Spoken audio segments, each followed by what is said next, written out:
Olá a todos que acompanham este canal do YouTube, meu nome é Theo Borges, está começando mais um planejamento de trabalho chamado Bom Dia Mercado, que geralmente é postado à noite, mas o intuito é que você assista de manhã também, né, se você puder, para a gente planejar junto, pelo menos para eu compartilhar com vocês o meu planejamento pessoal para esse próximo dia, que no caso é terça-feira, dia 7 de setembro. Né?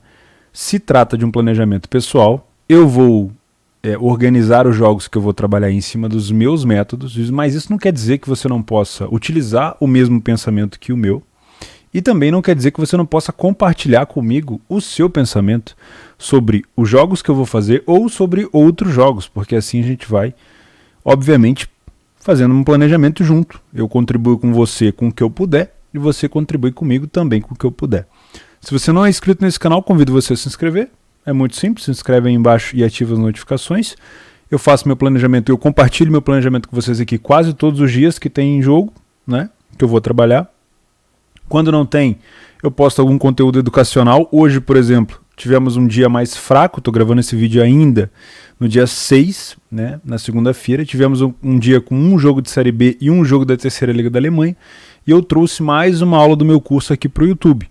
Ela estava no Vimeo, porque tinha sido deletada do YouTube, eu estou trazendo elas para cá sempre que eu posso, né? No intervalo aí dos jogos, quando eles estão um pouco mais fracos. Então eu vou deixar essa playlist do meu curso aqui do YouTube, das aulas que já estão aqui embaixo, mas se você quer ver o curso completo, está no blog, de graça, você não precisa nem se registrar nem nada, é só acessar e assistir as aulas, tá? Eu vou trazer todas elas para cá, porque eu quero ter uma playlist única, com todas as aulas do curso aqui no YouTube, para não ter desculpa. Ah, mas eu não sabia que seu blog não existia, eu não sabia que o curso era gratuito, achei que era pegadinha. Trazer tudo aqui para o YouTube, adicionar ainda mais conteúdo aqui, para deixar não um legado, né? Um acervo bacana, para que vocês possam ter uma base de conhecimento aqui no trade. E eu comentei hoje, na hora que eu postei o vídeo, que tem muita gente que está no nível intermediário, ou avançado, e fica criticando, pô, mas esse assunto de novo, esse assunto é batido, todo mundo já sabe. Cara, ninguém nasce sabendo. Ninguém. E a galera que estuda a fundo, principalmente as bases do trade, que fazem muita diferença na hora de te dar condição emocional e condição técnica, é essa galera que provavelmente vai seguir aqui por mais tempo. Né? E você que quer ser o espertão ou a espertona, que quer pular etapas, acelerar o processo para poder ver lucro imediato, provavelmente você vai ter vida curta. Mas vamos lá. Vou compartilhar com vocês a minha tela. Tá aqui hoje, tivemos um Osnabrück 3-0 para cima do Colônia, vitória Colônia. O Osnabrück que já está na 5ª posição. O Osnabrück caiu na temporada passada para a Terceira Liga da Alemanha e ainda não tivemos o jogo do Avaí com o Vasco. Esse jogo provavelmente eu não vou fazer, porque eu vou estar no Betcast, no podcast que a gente tem de apostas esportivas. Bom, então vamos lá para essa terça-feira, dia 7 de setembro. Temos jogos de seleção, eliminatórias da Copa do Mundo da UEFA, e temos, obviamente, alguns jogos de Série A e Série B. Alguns foram adiados, outros não, e eu vou separar alguns para trabalhar. Tá? Vou passar uma geral agora, vou dar até um F5 aqui para ver se o SofaScore não esqueceu de colocar nenhum jogo. Vou fazer uma geral aqui das eliminatórias, para ver o que eu consigo tirar de valor aqui. Tá? Eu não tenho preconceito com odds baixas, tipo essa de Portugal, por exemplo, que é o primeiro jogo que apareceu. Deixa eu ver se eu consigo esconder isso aqui. Rapidinho. Aqui, ó. Aí. Porque eu não tenho nenhuma parceria com essa casa que apareceu aí, então não quero problema no meu vídeo. Eu não tenho problema com essas odds baixas de Portugal, com essas cotações abaixo de 1,15, 1,10, mas são raras as situações que eu trabalho essas odds. Tá? Eu preciso realmente, se eu for para trabalhar, eu preciso de uma odd, eu preciso de um massacre muito grande em campo, eu preciso de uma confirmação em campo muito grande. Né? Vira e mexe, alguém chega para mim e fala, às vezes na rua mesmo, tem alguns conhecidos que falam, cara, não sei como você trabalha essas cotações baixas, isso aí não dá dinheiro. Cara, no trade é diferente das apostas. Aqui a gente não entra para deixar correr até o final do jogo. Eu falo muito isso no meu curso. Então, mod baixa, no trade, ela pode ter valor por 5, 10, 15, 20, 30, 40, 50 minutos. E ela pode, às vezes, nem se mexer, acredite ou não. Isso se dá, obviamente, pelo peso do dinheiro, por uma estabilidade de mercado, que obviamente tem relação com a leitura de jogo, com o que se passa em campo. É um reflexo, o mercado é um reflexo do jogo. Então uma cotação de 1,14, para você que deixa correr até o final, pode ser uma odd ruim, também acho. Mas para gente que trabalha momento, às vezes você vai ficar back a 1,15 a Portugal por 30 minutos, onde Portugal está lá amassando o time do Azerbaijão. Se esse cenário se confirmar, eu diria que trabalhar a favor de Portugal seria bom. O que é o problema? Eu venho, tendo trabalhado o jogo de Portugal com a Irlanda, tendo visto Portugal jogando muito mal na parte de defesa, na parte defensiva. Não é que foi extremamente ruim, mas foi muito desconcentrado. É o mesmo problema da França, o mesmo problema da Ucrânia, o mesmo problema... Quer ver? Deixa eu pegar um time que vai jogar hoje aqui, que acontece muito isso. A Holanda. São seleções que não são ruins. A defesa não é ruim. Mas são seleções que desligam da parte defensiva. Se distraem, simplesmente. Então, às vezes, não é muito confiável. E para você estar a favor de uma seleção com uma mão pesada, geralmente, que é um possível back favorito no primeiro tempo, você precisa ter uma confiança. Você precisa que a marcação seja feita de uma maneira bem pressionada. Ou seja, uma marcação que dificulte o adversário respirar. E às vezes a seleção, talvez de salto alto ou não, acha que o adversário é tão fraco que não precisa fazer uma marcação tão pressão. E aí é que começam os perigos. Então, Portugal pode valer esse back a 1,14, 1,15? Pode, mas eu não vou trazer para cá hoje, porque eu acabei de assistir o jogo de Portugal com a Irlanda, aquele jogo que o Cristiano Ronaldo marcou nos últimos 4, 5 minutos do jogo, e naquele jogo Portugal não jogou bem defensivamente. Então aqui é uma situação de alerta. Toma cuidado, tá? Montenegro e Letônia. 1,40 cotação de Montenegro. A Letônia está em quinto. Tem 10 gols sofridos, 7 gols marcados, só tem uma vitória. Essa vitória foi dentro de casa. Montenegro em casa tem uma vitória e uma derrota, só tomou 2 gols. Em relação a confrontos direto, obviamente aqui a gente tem uma história muito longa, né? Então provavelmente os confrontos foram aqui, 2012, 2020, 2021, não dá para levar isso em consideração. A gente tem aqui um tabu de Montenegro não perdendo em 3 jogos. Mas aí na sequência dos times separadamente, a gente tem Montenegro sem vencer há 5 jogos e há 3 jogos consecutivos tomando gol. 6 dos últimos 8 jogos de Montenegro, se eu não estou enganado aqui, foram mais de 2,5 gols. E ele é o primeiro a conceder gols nos últimos 4 dos 5. Então, olha só, da informação de Montenegro a gente tem que é um time que costuma sair atrás, é um time que não vence e é um time que tem mais de 2,5 gols, pelo menos os últimos adversários. Já a Letônia, nos últimos 8 jogos ela vem tomando gol consecutivamente, né? 5 dos últimos 6 mais de 2,5. Ambas marcam 5 dos últimos 6 e também é um dos primeiros a conceder. Então nós temos 2 seleções ruins aqui. Obviamente devem ter um nível diferente, mas acho um pouco exagerado essa odd de Montenegro. O que talvez faça Montenegro ter essa cotação mais baixa é o empate com a Turquia fora de casa, que foi feito no último lance do jogo praticamente. Mas eu tô vendo que isso aqui pode ser interessante para gols, tá? Se o mercado de gols não estiver tão inflacionado, toda vez que a gente tem um super favorito, um favorito em campo, essas odds dos gols, elas inflam, porque inflam no caso de não de subir, mas de ficar muito baixa, né, de ficar mais amassada, porque espera-se muito gol dos favoritos. Mas eu vou ficar de olho aqui, Montenegro e Letônia. Quem sabe, para o mercado de gols, eu não consiga trabalhar alguma coisa por aqui. Deixa eu colocar isso aqui em formato de lista. Tá. Holanda e Turquia. Aqui uma cotação muito baixa da Turquia sobre a Holanda. A Turquia é a primeira do grupo. Fora de casa, a Turquia tem 2 jogos, 2 vitórias. Não tomou nenhum gol fora de casa. E a Holanda tem 2 jogos em casa. Que loucura, mano. Olha isso aqui. A Holanda tem 2 jogos, 2 vitórias em casa, marcou 6 gols, não tomou nenhum. A Turquia tem 2 jogos fora de casa, 2 vitórias, fez 6 gols e não tomou nenhum. Que loucura isso, cara.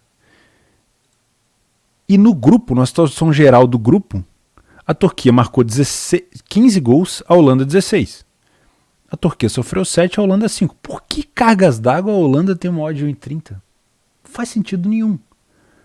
Não faz sentido nenhum. Isso aqui para mim é uma possível correção de preço da Holanda. Ou a gente pode ter uma Holanda se complicando. O que é um time que pode se complicar? Já está escrito aí embaixo na descrição do vídeo. Mas, obviamente, eu vou lembrar vocês. Isso aqui é só para você dobrar a atenção. E eu acho essa cotação da Holanda muito baixa quanto a Turquia. Ah, mas a Turquia fez uma péssima Eurocopa. A Holanda também não fez uma excelente Eurocopa. Não foi isso tudo também. Tá? Então vamos lá, ó. Jogos da Turquia costuma ser mais de 2,5 gols. Nos últimos... talvez... Não. Os últimos confrontos diretos entre as duas, tudo bem que não dá para levar em consideração por causa do tempo, a Turquia não perde nos últimos 3 jogos. Então eu vou trazer esse jogo aqui também como uma possibilidade de gols, tá? Eu acho que pode encaixar. Holanda e Turquia. Por quê? Aquela questão da defesa da Holanda se distrair muito, tá? Porque é um time que geralmente em casa joga com uma soberba um pouco alta, tá? Tipo, o ego dos caras é um pouquinho... Ou a seleção holandesa se complica geralmente porque tem um ego um pouco grande. Não é porque falta qualidade, não. É porque às vezes se desliga. Noruega e Gibraltar. Aqui Gibraltar, infelizmente, é um saco de pancadas. Jogo pro Haaland fazer aí os seus golzinhos. E brigar talvez por uma possível artilharia das eliminatórias. Eu vou ficar de fora, essa cotação é extremamente baixa para mim. França e Finlândia é a mesma situação de Portugal, né? Uma cotação próxima aí de 1,20. A Finlândia vai jogar de maneira reativa. A França gosta de dar ao adversário a condição de jogo, gosta de recuar às vezes, deixar o adversário vir para cima para poder ter espaço para contra-atacar. A França gosta de fazer isso, é impressionante como a França gosta de fazer isso. Às vezes eu fico pensando para quê? Eu já comentei isso aqui, a França tem time para massacrar a maioria das seleções do mundo, mas às vezes prefere chamar o adversário para poder jogar no erro. E aí é que é o difícil de encontrar esse valor nessa cotação da França em alguns momentos do jogo. Se houver um massacre, se houver realmente uma França com vontade de jogar, uma França que já está com 9 pontos, uma vitória que seria muito bom para a França que está 2 jogos sem vencer, 2 empates, seria interessante talvez, né? O último jogo da França não foi ruim contra a seleção da Bósnia. Eles saíram atrás, mas aconteceu exatamente o que eu estou falando. A França deixou a Bósnia jogar, foi chamando os caras para cima até que tomaram um gol. Mas a França tomou um vermelho no começo do segundo tempo e acabou segurando 1-1. Então eu acho que a gente pode acreditar talvez no massacre da França em alguns momentos do primeiro tempo. E se isso acontecer, eu vou estar lá. Por que eu não vou estar em Portugal? Não é que eu não queira. Talvez durante o jogo eu até faça. Mas é porque eu vi o jogo inteiro de Portugal, 11 contra 11, Portugal foi muito assim... Não é salto alto, é desleixado na marcação. Não pressionou o time da Irlanda como deveria, na minha opinião. Na verdade, para os meus métodos, né? Mas aqui, ó, só falando, um empate para a Finlândia, fora de casa, contra a França, é um resultado excepcional, viu? Então, eu não duvido que a Finlândia tente segurar esse jogo aí até, sabe, pelo menos tentando não tomar um gol. Porque se tomar, aí vai abrir. Com certeza. Mas como a gente tem aqui, ó, diferença de gols como critério de desempate, mesmo perdendo, já que a Finlândia tem 2 jogos a menos que a Ucrânia, não é um resultado ruim, só não pode tomar uma goleada, né? Então aqui indica o seguinte, a França deve ganhar, mas a Finlândia deve fazer de tudo para não tomar uma goleada. Então a gente pode ter um alerta maior, caso a gente queira, a França vai golear, não estou dizendo que não vai acontecer, mas olho no comportamento da Finlândia, porque obviamente num grupo onde tem Bósnia e Ucrânia, Cazaquistão não, mas onde tem Bósnia e Ucrânia, espera-se que uma dessas duas tome a vaga da Finlândia. Se a Finlândia conseguir empatar, lindo. Se perder de poucos gols, já ajuda bastante. Afinal de contas, o saldo da Finlândia aqui nesse momento é mais 1. Então, se perder de 1 gol, fica com saldo 0, assim como o saldo da Ucrânia, só que a Finlândia tem um jogo, vai ficar com um jogo a menos, vai ficar com 4, né? É bom a gente pensar nisso também, na hora de tirar alguma conclusão. Bósnia e Cazaquistão A 1,30 a Bósnia, acho muito baixa essa odd da Bósnia. Tudo bem que Cazaquistão, eu só consegui acompanhar 2 jogos do Cazaquistão. Foi contra a seleção da Ucrânia 2 vezes. Uma fora de casa que foi 1-1, uma dentro de casa que foi 2-2, né? 2 empates. É uma seleção aguerrida, mas não tem a mínima chance de se classificar aqui, na minha opinião. Só que 1,30 para a Bósnia também acho extremamente baixo, ficaria de fora. Dinamarca e Israel. Primeira dúvida. Qual a seleção que vai a campo? Dinamarca vai completa o Darmsgaard, o Poulsen, o Delaney. Vai jogar aquela galera boa da Euro? Se sim, ótimo. Acho que vai ser um bom jogo. Mas seleção de Israel joga muito bem no contra-ataque. Atenção, o time de Israel melhorou muito dos últimos anos para cá e joga muito bem no contra-ataque. Israel marca 14 gols e tomou 6. Eu acho que esse jogo é um jogo para a Dinamarca tomar o primeiro gol na competição. A Dinamarca ainda não tomou nenhum gol nessa competição, mas se a Dinamarca achar que Israel é aquele time que só fica lá atrás, a Dinamarca pode ser surpreendida. Na minha opinião, isso aqui é jogo para gols. Não estou dizendo que Israel agora virou o super time, mas melhorou muito. E é um time muito bom de forma reativa. Tá? Ele engana bastante as pessoas que acham que ele tá só lá atrás. Beleza? Então toma um pouco de cuidado quando for trabalhar a seleção de Israel. Posso colocar aqui que a Dinamarca pode se complicar? Talvez em casa, com 100% de aproveitamento, não seja assim. Talvez vença. Mas é bom redobrar a atenção aqui. Tá? Ilhas Faroé e Moldávia. Os 2 times vêm de 4 derrotas seguidas. Muito fraco de fazer, no mesmo horário dos outros, eu vou ficar de fora. Tá? Se você for fazer alguma coisa, tem alguma informação, compartilha comigo, mas é mais pelo horário mesmo, não é que eu não faria. Áustria e Escócia. Bom, a Escócia é conhecida por ter uma excelente defesa, um bom time de bola aérea, mas é um time fraco. Né? A gente tem uma Escócia à frente da Áustria, nesse grupo. A vaga vai ficar entre Israel, Escócia e Áustria, não tem condição de Ilhas Faroé e Moldávia brigar por isso aqui. Acho que o primeiro colocado também, a primeira colocação vai ser da Dinamarca, né?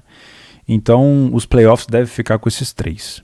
Na minha opinião, Israel hoje está até jogando um pouco melhor do que a Áustria, tá? Mas entre Áustria e Escócia, eu tenho uma lembrança boa da Áustria, não nessa Eurocopa, nas eliminatórias da Euro passada. Então assim, eu tenho que começar a prestar um pouco mais de atenção porque o time da Áustria está começando a ficar um pouco mais velho, né? Nós temos aqui o Leimer, que é o lateral não, esse aqui, ó, o Leiner, é o lateral ponta do Borussia Mönchengladbach. A gente tem o Sabitzer, que era para estar por aqui, não sei porquê, tá machucado o Sabitzer. Temos o Alaba, do Real Madrid agora, o Arnautovic, Marco Arnautovic. Temos bons jogadores aqui na Áustria, na parte ofensiva, mas na Euro deixou um pouco a desejar. Principalmente naquele jogo contra a Holanda, foi um time que vacilou demais, não criou quase nada. E a Escócia, assim, tirando o Robertson do Liverpool, tem jogadores assim muito comuns. Assim. Infelizmente, a seleção escocesa é muito fraca. Mas eu não acho que isso justifica essa cotação da Áustria. Acho que é um jogo um pouco mais pegado, é um jogo para empate, não sei, cara. Não sei. Eu não consigo confiar na Áustria, não. Talvez um jogo para um lei para a equipe em campo, tá? Vamos supor que a gente tem aqui uma Áustria começando muito mal, possível correção de preço, né? Ou depende muito do comportamento da Escócia. O que faz uma odd de 1,80 ter valor depende muitas vezes do comportamento do adversário. Porque a seleção da Escócia, se ela se pautar na defesa, ela dá a bola para a Áustria dentro de casa, o mercado começa a acreditar, mesmo que o time não esteja jogando tão bem. Então o mercado, às vezes ele é muito influenciado pelo que está se passando no jogo em relação a achismo também, né? Pô, eu sei que a Áustria talvez não tenha um ataque tão efetivo, mas a seleção da Escócia entrega a bola, não briga pela segunda bola. Então os caras estão sempre tendo chance de matar o jogo, de fazer alguma coisa. E aí você acaba crescendo os caras, né? Fazendo com que eles tenham mais chance de perigo. Então aí essa cotação de 1,80 pode ter valor. E nesse caso, se isso acontecer, se a Escócia der a bola para a Áustria, um lei a Escócia também pode não ser ruim, se você tem método para isso, tá? Então eu vou colocar aqui uma possível um possível trabalho no Lei. A pior equipe em campo, tá? Eu sempre deixo num cardzinho aqui em cima o vídeo onde eu explico como que eu trabalho na pior equipe em campo. Esse é o meu método, não quer dizer que você tem que trabalhar assim ou tem que trabalhar do mesmo jeito, enfim, tá? Eslováquia e Chipre, gosto da seleção da Eslováquia, acho uma seleção bacana, mas acho essa odd um pouco baixa. Chipre é ruim? É ruim, cara, é muito ruim. Chipre vai fazer ponto contra a Malta, vai empatar no máximo aqui com a Eslováquia. E esse é jogo para a Eslováquia, se quiser brigar por alguma coisa, vencer, né? Será que esses dois já se enfrentaram? Já houve um jogo entre eles? Já houve um jogo entre eles. Então vamos dar uma olhada como é que foi esse jogo entre eles agora. Olha só, não foi um massacre. Não foi. A Eslováquia começou em 80 e não foi esse massacre todo. Vamos dar uma olhada nas estatísticas aqui, ó. Primeiro tempo, 61% de posse de bola, mas não teve muita coisa. Segundo tempo, olha que diferença. Segundo tempo, o Chipre até foi melhor. Teve 2 grandes chances. Então, pelo reflexo do primeiro jogo, que a Eslováquia começou em 80 e não conseguiu, mesmo fora de casa, exercer esse favoritismo, não faz sentido para mim essa Eslováquia estar com uma cotação de 1,40 nesse segundo jogo. Não vai exercer esse favoritismo todo, na minha opinião, se repetir o primeiro jogo. Então eu fico de fora. Pode ser perigo, tá? Rússia e Malta. Seleção de Malta também, se fizer algum ponto, vai ser contra a Chipre, que foi o que aconteceu, né? Esses dois já se enfrentaram? Também já se enfrentaram. Foi 3-1 para a Rússia. Vamos dar uma olhada nesse jogo, como é que foi. Aqui a gente já tem um pouco de um favoritismo um pouco maior da Rússia, tá vendo? Ó? A Rússia começou fora de casa a 1,10. Fora de casa a Rússia começou 1,10. Na estatística, primeiro tempo realmente foi um bom primeiro tempo da Rússia pelo visto. Segundo tempo ficou um jogo mais laica. Mas a Rússia exerceu talvez não para 1,10, mas a Rússia exerceu um favoritismo aqui. Agora em casa a Rússia tem 1,13. Muito baixo, né? Muito baixo. Vou ficar de fora. Croácia e Eslovênia. Seleção da Eslovênia. Eu não sou muito fã da seleção da Eslovênia. Tem 4 gols marcados, 4 gols sofridos. Eles já se enfrentaram também em março. Vamos dar uma olhada. É sempre bom a gente tirar alguma coisa de valor aqui do último jogo. Olha só. A Eslovênia venceu o primeiro jogo contra a Croácia. E foi um jogo onde a Croácia teoricamente dominou. A Croácia teve 60% de posse de bola no primeiro tempo. Tomou o primeiro gol. E a Eslovênia, pelo visto, no segundo tempo, ó, recuou. Foi quase 80% de posse da Croácia. Mas mesmo assim, mesmo com essa posse toda, a Eslovênia ainda chutou no gol a mesma quantidade do que a Croácia. Ou seja, parece ser um bom time de contra-ataque. Então pode ser um jogo para a Croácia se complicar aqui. Porque o que a gente está tendo de indicação é o que a Croácia é favoritíssima. É a favorita, né? Não favoritíssima. A Croácia só tomou 1 gol na competição até agora. Dentro de casa, nenhum. 2 jogos, 2 vitórias. A Eslovênia fora de casa, 2 jogos, 2 derrotas. Opa, aqui implica alguma coisa, talvez a favor da Croácia. Será? Será que a seleção croata vai colocar o time em campo, né? Kramaric, do Hoffenheim, Perisic, da Inter de Milão, Brozovic, Pasalic, da Atalanta, Lovren, Vida. Tem um bom time a seleção da Croácia. Porém, Luka Modric está fora por lesão, pelo visto. Isso aqui é uma falta que provavelmente vai fazer. É uma falta que vai interferir, obviamente, no decorrer do jogo. Eu vou ficar de fora desse jogo no pré. E se eu conseguir espaço para encaixar ele no meu planejamento, ou seja, na hora do jogo, eu vou dar uma olhada. Esse último jogo aqui, ele está me causando uma sensação muito assim de interesse. O primeiro jogo entre Irlanda e Sérvia foi 3-1 para a Sérvia, ou 3-2. 3-2. A Irlanda saiu na frente, a Sérvia virou, fez 3-1 e depois tomou 1 gol. Eu gosto demais dessa seleção da Sérvia, mas ela tem um problema, assim como a Ucrânia, a França, Portugal, a Holanda, que é a distração na defesa. Tá? O time da Sérvia é muito bom. O Mitrovic é um dos caras que mais faz gols de cabeça nessas eliminatórias. Tá? Tem muito cruzamento vindo para ele, ele é muito alto e ele mete gol mesmo, não adianta, o cara é bom. Ó, se você pegar os últimos jogos, ó, 2 gols, 1 gol e um passe, 1 gol, 1 gol, o cara é foda. Tá? Esse aqui é o atacante foda. O do Santadic, do Ajax. Também é um cara que dá muito bons passes. Cruza muito bem a bola.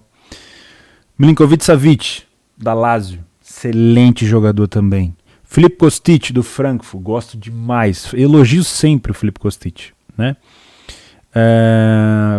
Cara, tem muito jogador bom na Sérvia. Muito jogador bom mesmo. E eu estou cogitando trabalhar alguma coisa em Lei Irlanda aqui. Né? Ou tentar pegar algumas bolas paradas da Sérvia. Eu vou ficar de olho nesse jogo aqui pro mercado de gols também. Irlanda e Sérvia. Também quero ficar de olho desse jogo pro match odds. No Lei para a equipe em campo. E dependendo da entrada da Sérvia até um possível back serve. Vamos ver. Uma odd acima de 2 é sempre mais difícil de encaixar, mas pode ser. Finalizando a UEFA, vamos passar rápido aqui pelo Brasileirão. Temos Corinthians e Juventude. Corinthians estreia o Roger Guedes no ataque. Vai ter o Renato Augusto provavelmente à disposição também. Juliano disponível. O Willian ainda não. O Willian vai precisar de mais. Talvez estreia domingo contra o Atlético Goianiense. Um time muito bom do Corinthians, muito sólido do Corinthians. Mas vai enfrentar um adversário que é chato. O Juventude é chato. Só que o Juventude costuma ser chato aonde? Em casa. Tá aqui, ó, Juventude em casa é o 8º colocado. Tem mais vitórias do que empate e derrotas. Só que fora de casa é um time que só venceu uma vez. Empata muito fora de casa. E dentro de casa o Corinthians é o 18º. Caramba, que desempenho ruim em casa no Corinthians, cara. Só 2 vitórias, 11 gols tomados. Mas isso obviamente tende a melhorar agora que ele tem um elenco um pouco mais encorpado. Não é isso? É justa essa cotação de 1,60 praticamente para o Corinthians? Pergunto eu para você que é corintiano ou que conhece mais o elenco do Corinthians. Cara, eu não sei. O time da Juventude costuma fazer jogos muito apertados. Vem de 3 empates seguidos, empatou com Fortaleza, empatou com... Deixa eu dar uma olhada nos últimos jogos da Juventude, ó. Empatou com Fortaleza, empatou com São Paulo, empatou com Fluminense, tudo de 1-1. Não é um time que fica atrás não, os caras também vão para cima. Né? Venceu o Bragantino e aí perdeu para o Galo. Foi aquele jogo que o Galo virou praticamente no último lance de escanteio. Então assim, é um time muito chato de jogar contra. E o Corinthians vem de 3 vitórias seguidas, isso aí é importantíssimo. 4 jogos sem derrotas, a última derrota foi contra o Corinthians, foi contra o Flamengo. 0-0 para o Santos, contra o Santos, 3-1 no Ceará, 1-0 no Atlético Paranaense, ganhar lá do Atlético Paranaense é difícil, e venceu o Grêmio também por 1-0. Né? Então vem numa fase muito boa o Corinthians, pode ser um jogo interessante sim aqui para um possível match odds. Se o Juventude não tiver com saída de bola e o Corinthians estiver pressionando, fazendo marcação-pressão, talvez um possível back, não descarto. Né? O Corinthians animado, o Juventude talvez querendo segurar no começo. Né? Tudo vai depender da minha entrada no mercado, da minha abordagem, tudo vai depender do comportamento do Juventude. Se eu tenho um Juventude que mostra pra mim que ele pode me levar a perigo, eu não vou me arriscar a favor do Corinthians ou contra ele, até porque a odd do Juventude vai estar próximo de 6, 6,5. Então, para eu estar dentro de um Leia per equipe em campo nessa odd, eu preciso de uma segurança. A segurança é o quê? É um time que é desleixado na recuperação de segunda bola, não vai nela. O Corinthians é um time povoando o campo ofensivo, que morde pra cacete pra recuperar a bola, tá sempre brigando. E que tá sempre finalizando, tá sempre recuperando a segunda bola. Aí sim, aí beleza. Então, por enquanto, vou fazer nada aqui, vou deixar de fora, mas vou assistir esse jogo e vai depender do comportamento da Juventude para fazer alguma coisa. Para fechar a Série A, a gente tem um Chapecoense Fluminense. Segue a sina da futura rebaixada Chapecoense. Né? Infelizmente, para a Chape, eu acho muito difícil. A Chape não vence nenhuma no campeonato, nenhuma. São 18 jogos, um turno inteiro de brasileiro, 0 vitórias. 7 empates e 11 derrotas. Dentro de casa, a Chapecoense só empatou 2 vezes, 6 derrotas. 13 gols tomados e 4 gols feitos. E fora de casa, o Fluminense também é mediana para baixo. Mas é justa a odd do Fluminense, porque a Chape não vence. Até a Chape vencer o primeiro jogo, é justo qualquer odd de favoritismo para o adversário da Chape, em casa ou fora.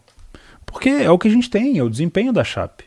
A Chape já ficou por vencer, por exemplo, contra o Santos. Eu lembro que em casa a Chape com 1 a menos fez um gol, aí depois tomou um empate no final. Contra o Atlético Goianiense, fora de casa, a Chape vencendo, tomou um gol no final. Então assim, a Chape está muito perto de vencer, vai lá e vacila. Então é complicado. A situação da Chape, emocionalmente, os caras estão na vala. é complicado. Então é justa a cotação do Fluminense, mas isso quer dizer que eu venha para trabalhar esse jogo em back Fluminense? De maneira nenhuma. O Fluminense não me convence, também não tá jogando muito bem. Vem de um empate contra o Juventude no Maracanã, onde estava vencendo, acabou tomando um gol contra. O Fluminense deu uma respirada nos últimos jogos quando venceu o Bahia, né, depois tomou a pressão do caramba no segundo tempo. O Fluminense é um time que vem tomando gols. Não é mais aquele time confiável na defesa. Né? Mas olha só, dá uma olhada na sequência. Ó. Eu vou tirar o confronto direto, porque isso aí envolve outros campeonatos, né? Mais para trás. Vou falar só dos que a gente tem. Ó. A Chape tem 3 derrotas seguidas. Não, 3 jogos sem vencer. Não, é 3 derrotas seguidas mesmo. 3 derrotas. Não, é 3 jogos sem perder. Olha o preconceito, ó. Um empate com o América Mineiro em casa, um empate com o Atlético Goianiense fora de casa e um empate com o Sport Recife fora de casa. São 3 jogos sem perder, já são 3 pontos, mas mesmo assim falta um pouco. São 18 jogos sem vencer. Isso aqui que é o mais bizarro, né? 5 dos últimos 6 jogos da Chape foram menos de 2,5 gols. Então é um time que não vence, mas também não toma muito gol. Não é aquele time pra você ficar goleando, né? O Fluminense, 4 dos últimos 5 jogos também foram menos de 2,5 gols. Só que nos últimos 6 dos 7 foram ambas marcas. O Fluminense é um time que faz e toma. Então o que a gente tem de cenário aqui, para que você que gosta de estatística? São 2 times, teoricamente, a Chapecoense está no pior momento, mas o Fluminense também não está no bom momento. Precisa melhorar, precisa de uma sequência de vitória. São jogos que costumam ter poucos gols. São times que estão desenvolvendo em poucos gols. E obviamente são equipes que tomam muito gol. Né? Ou seja, não que tomam muito gol dentro de um jogo, mas que vem tomando gol consecutivamente. Tá bom? O que eu vou fazer nesse jogo? Para essas cotações, encontrar uma pior equipe em campo, talvez. Chapecoense e Fluminense. Uma coisa que eu quero deixar de dica: a Chapecoense costuma contra-atacar muito bem. A Chapecoense costuma se fazer de morta. Né? Geralmente, quando a gente tem um time da Chape muito recuado, se preparando para contra-atacar, o mercado já dá uma segurada boa. Então, trabalhar em lei Chapecoense já é um pouco mais difícil. Presta atenção nesse lei Chape aí, se ela estiver se posicionando para contra-ataque. Internacional e Bragantino vai ser adiado por conta dos jogos da seleção, e a gente tem um Goiás e Cruzeiro na Série B. Eu estou acompanhando o Cruzeiro, os outros jogos eu não vou fazer. O Cruzeiro, depois da chegada do Luxemburgo, não perde há 8 jogos. E isso aí, obviamente, é uma coisa boa. Só que, cara, o Cruzeiro tem que começar a vencer. Né? Com mais frequência. Ah, mas venceu 3. Mas precisa... Cara, se o sonho do Cruzeiro ainda é chegar próximo, tem que emendar pelo menos umas 3 vitórias. Aí dá pra pensar. Mas tá difícil. A distância já ficou de 13 pontos para o Goiás, inclusive o adversário do Cruzeiro. Dentro de casa, o Goiás é um dos melhores mandantes da competição, só perdeu uma, tem 13 gols feitos e 5 sofridos. O Cruzeiro já melhorou muito seu desempenho fora de casa, é de mediano para cima agora. 3 vitórias, 4 empates, 4 derrotas, sofreu mais do que marcou. Cotações parelhas, gostei dessas cotações. Geralmente a gente tem um Cruzeiro com uma odd mais baixa. É pra cá que eu venho. Goiás e Cruzeiro. Para um possível lei para a equipe em campo também na Série B às 21h30. Todos os jogos do Brasil na Série A e Série B vão ser 21h30. Pelo menos do que eu vou fazer, tá? Os 3. Então é bom tomar um pouco de cuidado na leitura. Só passar aqui rapidinho. Ué, agora travou meu SofaScore? Travou tudo agora. Putz.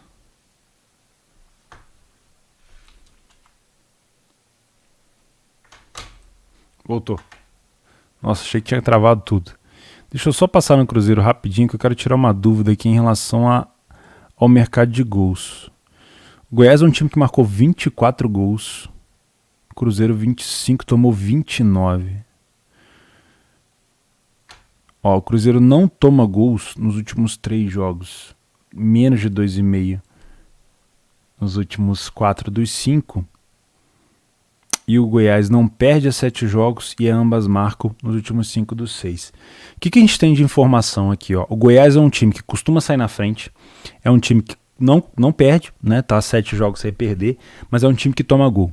Ou seja, o Goiás indica um jogo para gols. Já o Cruzeiro, com o Lucha, já vem indicando uma melhora na defesa. O Cruzeiro é um time que não toma gol a 3 jogos, né? Não concede gol a 3 jogos e não perde a 8. Então é um time que vem melhorando na defesa e os últimos 4 dos 5 jogos foram menos de 2,5. Então aqui eu não vou trazer para gols, realmente eu vou ficar no ler para a equipe em campo se eu encontrar valor para isso. Beleza? Eu vou avisar antes, porque pode ser que fique muito em cima da hora.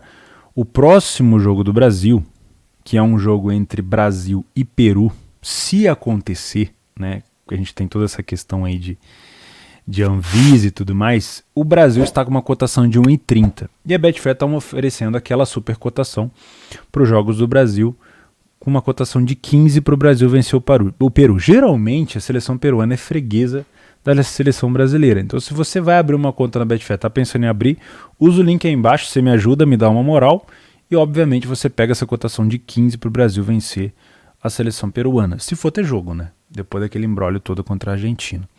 Beleza? Essas supercotações do Brasil geralmente costumam entrar. A seleção brasileira realmente nas eliminatórias acaba nadando de braçada. Pessoal, depois de 36 minutos de vídeo, um episódio de Game of Thrones, vou deixar o meu canal aqui embaixo para você se inscrever, 2 vídeos aí embaixo para você assistir. Não esquece, tem um curso gratuito aqui embaixo, meu Telegram e tudo mais.